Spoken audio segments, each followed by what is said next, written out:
And now it's time for the real news with your host, Farron. Hello and welcome to the Real News. This is your weekly discussion of current events and politics, and we have really got a lot to discuss this week with what's happened this week on the news. Our guest today is William Cox, author, attorney, and activist. We're going to continue reporting on the collapsing economy, and as usual, after the second break, we will go to the phones where you, the listener, can call in and state your opinions on this week's events. I would like to begin by saying I am an angry American. I bow my head in shame when I consider the wholesale sellout we have witnessed by our Congress. No, don't pass the first bailout. Let's add $150 billion worth of pork for racetracks and rum producers, etc., and then let's ram the travesty down the throats of our constituents that overwhelmingly opposed it. We have witnessed our so-called representatives totally disregard the will of us, we the people. We should be outraged. Does anyone need any further proof that our government has failed us completely? Let me just quickly state that some of the facts reported by the government this week. 1 in 3 homeowners that bought a house in the past 5 years owes more on it than it's worth. Those with 401ks have lost up to 20% of their investment. 158,000 jobs lost. After the bailout passed on last Friday, the supposed savior of our lifestyle, on Monday the stock market fell some 800 points to a record low in 5 years. Russia on Wednesday closed down their stock market as it had dropped 20%. Iceland reports that it's bankrupt.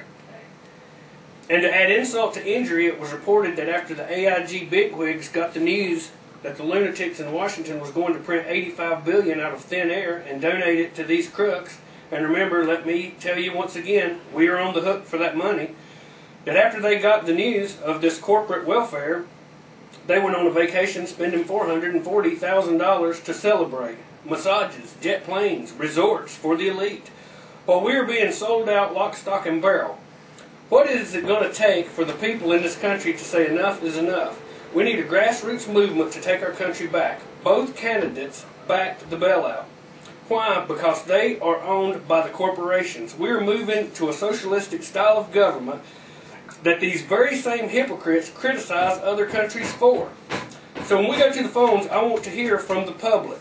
Your views on the bailout, your opinions on the crisis. How can we locally band together and affect change? And how are the people doing here in Iredell County as the economy worsens? I truly feel that we are in a dire situation in this country, and watch, the very ones to blame for this self-inflicted debacle are going to return with the answer to save the global economy. The need for global oversight, the consolidation of the banking system into the hands of a few elitists to consolidate their power and further their control not only of us here at home, but the world. Just wait and see. These crises never result in more freedom. As the American people watch their wealth being erased, I ask, do we sit idly by, or do we take up the fight as our forefathers did? That we no longer accept taxation without any facsimile of representation. That we no longer accept being told we are the free while watching our liberty become but a myth. And that we demand a government that works and has common sense and truly reflects freedom, liberty, and the will of we the people, and that anything else is unacceptable.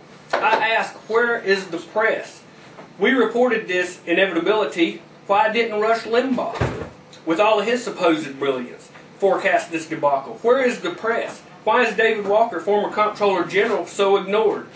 And Brian, I know this is quite a bit to ask, but what is your opinion on where is the press? Only after an event can they seem to possibly report on it.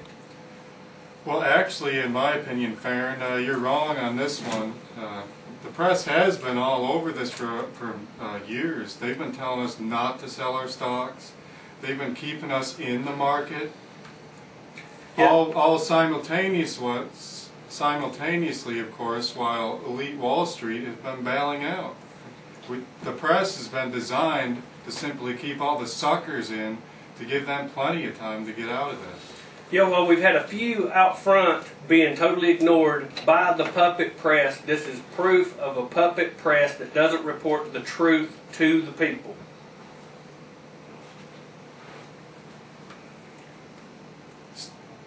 Stocks are now set for the worst year since 1937.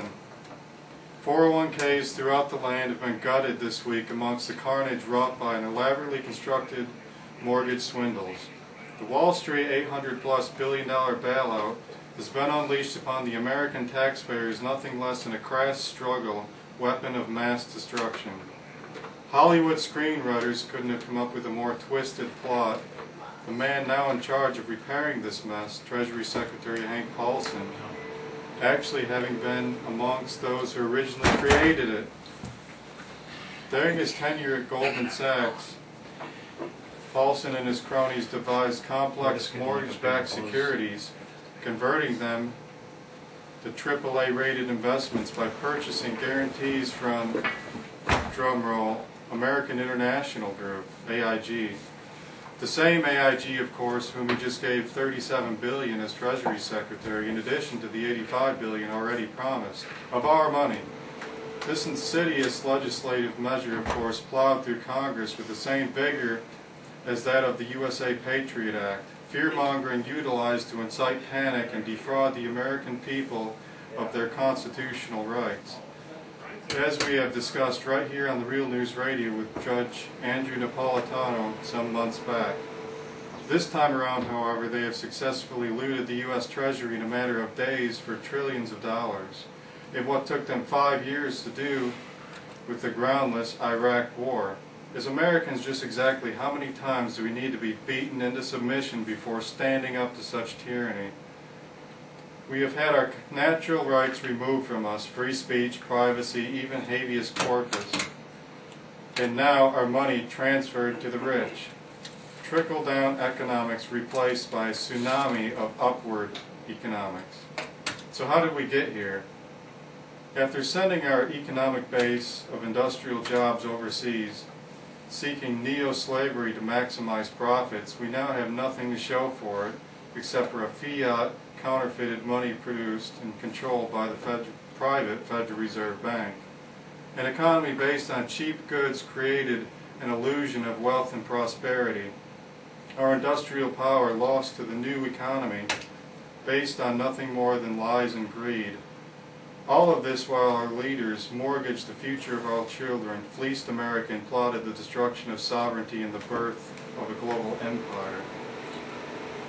While mainstream corporate media and elitist pawns in Washington firehose the peasantry with Kool-Aid, and the great money masters pile into their lifeboats like proverbial rats, abandoning the sinking ship that they sunk, laughing all the way to the bank. In their wake remains the largest mangled pile of economic wreckage in history. Strewn throughout the landscape we see the decaying and dormant skeletons of industry sprinkled with millions of foreclosure-induced for sale signs. How ironic is it that two great American institutions, Ford and General Motors, now teeter on the brink of bankruptcy, simultaneously occurring to the nation's insolvency. These two companies truly represent America to its core. The Model T, the Mustang, the Corvette.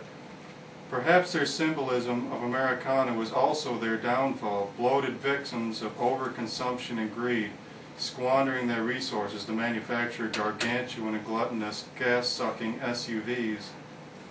As with many bludgeoned victims of globalization, lustful weakness has been utilized strategically by international banking cartels scheming to concoct economic upheaval to achieve what tyrants throughout history have lusted after, a one-world system of governance and finance, a new world order. We're going to go to a break and we'll be back in just a minute.